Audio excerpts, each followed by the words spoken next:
ప్రియులారా, praise the lord.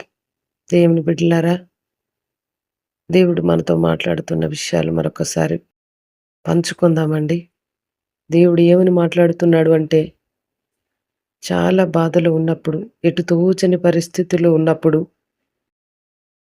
దినవృత్తాంతాలు 2:20-12 చదివితే అక్కడ ఆసాపు వాళ్ళ కీర్తన, ఆసాపు యెహోషాపాతు అక్కడ మాట్లాడుతుంటాడు.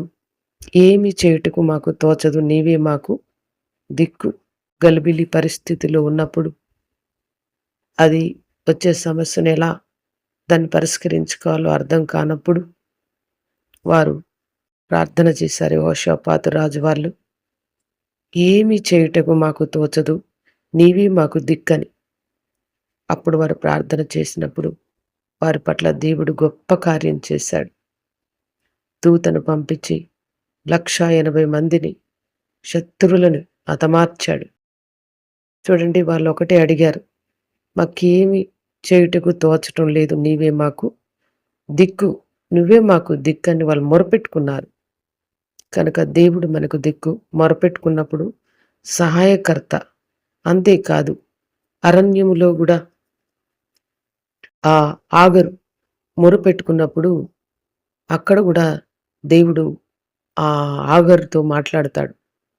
తన పిల్లవాన్ని దూరం పెట్టేసి, నీళ్లు లేవు, పిల్లవాడు ఏడుస్తుంటే తట్టుకోలేక కొంత దూరం వెళ్ళి ఆమె మొరపెట్టుకుని ఏడుస్తున్నప్పుడు ఆ పిల్లవాని మొర దేవుడు విని అప్పుడు ఆగరుతో మాట్లాడతాడు. ఆగరు, నీకేమో వచ్చినది, ఆ పిల్లవాని మొర నా సన్నిధికి చేరి ఉన్నది, నువ్వు భయపడకు, నీ పిల్లవాన్ని నేను ఆశీర్వదిస్తానని ఆయన ఆ పిల్లవాన్ని ఆశీర్వదించాడు. నీళ్ళిచ్చాడు. ఆమె కన్నులు తెరవబడ్డాయి, నీళ్లు ఊట కనిపించింది. ఆ నీళ్లు తీసుకొని సేద తీర్చబడ్డది. చూడండి, భయపడకు అన్నాడు, నీళ్ళిచ్చాడు. నీళ్లు చూడ్డానికి తన కన్నులు తెరవబడ్డాయి. ఇలాగున ఆగరుతో మాట్లాడిన దేవుడు, ఆమె దుఃఖాన్ని నివారణ చేసిన దేవుడు, అరణ్యములో తనతో మాట్లాడిన దేవుడు. అంతేకాదండి, హోషేయ గ్రంథం 2:14-15 కూడా ఇశ్రాయేలు ప్రజలతో అంటున్నాడు. హోషేయ ద్వారాతో మాట్లాడుతున్నాడు. మరి ఇశ్రాయేలు ప్రజలతో మాట్లాడుతున్న మాట, దానిని ఆకర్షించి అరణ్యంలోకి కొనిపోయి దానికి ద్రాక్ష చెట్లనిత్తునన్నాడు. చూడండి, దాన్ని ఆకర్షిస్తాడంటున్నాడు. అరణ్యంలోకి కొనిపోయి అక్కడ మాట్లాడి అక్కడి నుంచి మళ్ళా బయటికి తీసుకొచ్చి ద్రాక్ష చెట్లనిస్తానంటున్నాడు. నిరీక్షణ ద్వారంగా చేస్తానంటున్నాడు. మనకు నిరీక్షణ ద్వారం ఆయనేనండి. మనకు ద్రాక్ష చెట్లను ఇస్తానంటున్నాడు. ఇప్పటిదాకా శ్రమపడ్డావేమో, అరణ్యంలో ఉన్నట్టున్నావేమో, శ్రమగల లోయలో ఉన్నావేమో, కానీ నేను అక్కడి నుంచి బయటకు తీసుకొచ్చి అరణ్యంలో నుంచి తీసుకొచ్చి నిరీక్షణ ద్వారంగా చేస్తానంటున్నాడు. ద్రాక్ష చెట్లను ఇస్తానంటున్నాడు. ఎందుకంటే మనకు కావలసింది ఏముందండి? అప్పుడు మనం ఆయనని నా ఆత్మీయ భర్త, నా తండ్రివి, నా యజమానుడవు అని పిలుస్తామంట. కనుక మనకు ఆత్మీయ తండ్రి, మన యజమానుడు యేసే ఉన్నాడు. కనుక మనం భయపడాల్సిన అవసరం లేదు. మనని ప్రేమిస్తున్నాడు, మన ప్రేమతో మాట్లాడతాడు. ఆ కౌరులోయలోకి తీసుకుపోయి, అరణ్యంలోకి తీసుకుపోయి ప్రేమగా దానితో మాట్లాడతానని హోషేయ గ్రంథం 2:14-15 రాయబడి ఉంది.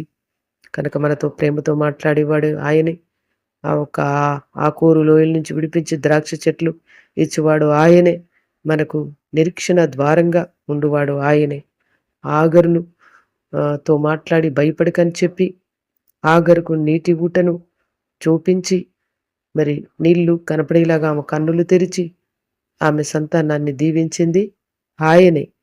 చూడండి, ఇక్కడ కూడా ఆసాపు యెహోషాపాతు కీర్తనలో యెహోషాపాతు మరి 2వ దినవృత్తాంతాలు 20:12 కూడా వాళ్లకు దిక్కు తోచదని ఏడ్చినప్పుడు, ప్రార్థన చేసినప్పుడు దూతను పంపించి శత్రువుల నుంచి విడిపించిన దేవుడు ఆయనే.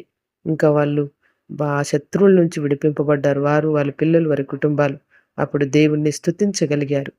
దేవుణ్ణి స్తుతిస్తే విడుదల మనకు దొరుకుతుందండి. దేవుని వైపే చూడడం నేర్చుకున్నప్పుడు దేవుడు అరణ్యంలో మనతో మాట్లాడతాడు. అరణ్యం నుంచి తీసుకొచ్చి ద్రాక్ష చెట్లను ఇస్తాడు. ఆయన ప్రేమతో మాట్లాడే దేవుడు. ఆకూరు లోయల నుంచి విడిపించే దేవుడు. ఇవన్నీ మనకుండగా మనం చింతలేని వారిగా ఉండాలి. కలవరం పడకూడదు. భయపడకూడదు. కనుక మరి గలిబిలి మన మనసులో ఉండకూడదు. నెమ్మదిగా ఉండాలి. నెమ్మదిగా ఉన్నప్పుడే దేవుడు ఆహ్, హ్మ్. మనకు చిక్కుముడులు పడిపోయిన జీవితాన్ని ప్రభు చేతిలో పెడితే ఇక ఆందోళన అక్కరలేదు. కనుక సందేహపడకుండా ప్రభు ఏం చెప్తాడో వినడం నేర్చుకోవాలండి. కొన్నిసార్లు మెదలకుండా ఊరుకోవటం మంచిది.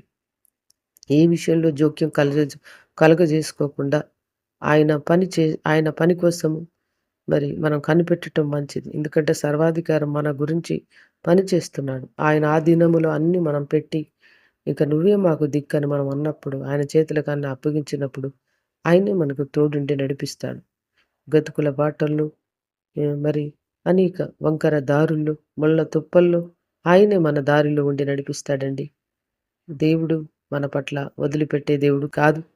కనుక దేవుని ఆనుకొని మనం ముందుకు ఈ అరణ్యములో మరి ముందుకు వెళ్తే ఆకూరు లోయగల శ్రమ నుంచి ద్రాక్ష చెట్లనిచ్చి మనల్ని తృప్తిపరిచి నిరీక్షణ ద్వారం కలగజేసే దేవుడు.